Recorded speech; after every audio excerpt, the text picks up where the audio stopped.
Bonjour Emma Baller. Bonjour. Vous êtes experte des questions d'innovation chez Aiming et j'ai envie de vous demander en préambule de cette interview, l'innovation, la diversification notamment technologique.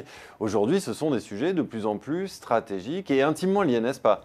Oui, effectivement. Être en mesure d'innover est essentiel dans un environnement de plus en plus complexe et exigeant. Et la voie de la diversification apparaît comme un véritable levier pour y parvenir.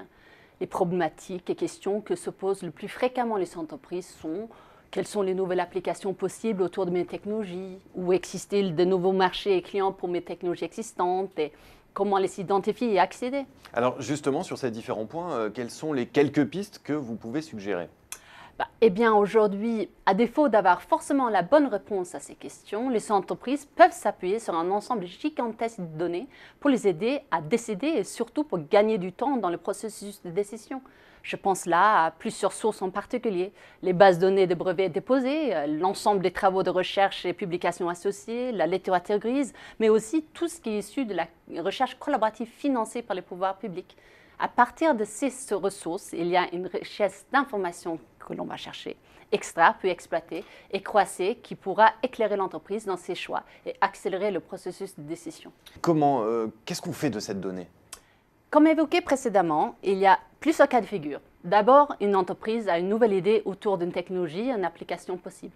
Elle va alors chercher à étudier la faisabilité technique, mais aussi la pertinence marché.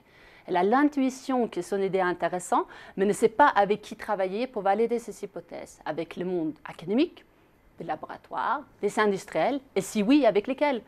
Là, ce type de data peut permettre d'identifier automatiquement les acteurs les plus pertinents travaillant sur le sujet et avec lesquels une interaction peut être envisagée. À la clé, c'est donc une accélération dans la partie amont du projet. Effectivement. Mais cette identification et exploitation des données peut aussi servir une fois que le projet est sur les rails pour accélérer son time to market. Imaginez un produit en phase de test et que les équipes soient confrontées à une problématique technique qui stoppe le projet. Eh bien, de la même manière que dans la phase amont du projet, l'exploitation des bases de données peut permettre d'identifier une solution technique de remplacement.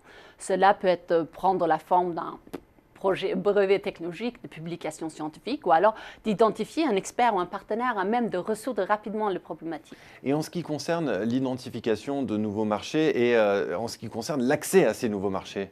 Là encore, la donnée peut aider. Prenez une entreprise qui a des ressources et une expérience, la maîtrise d'un certain nombre de technologies. Elle peut se demander si ce qu'elle réussit dans son secteur n'est pas transposable ailleurs.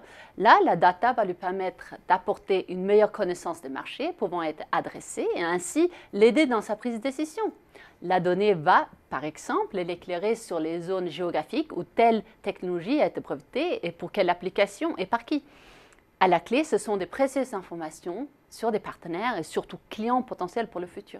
Donc pour résumer, si je comprends bien, la data peut aider à la décision finalement à chaque étape du cycle d'un projet.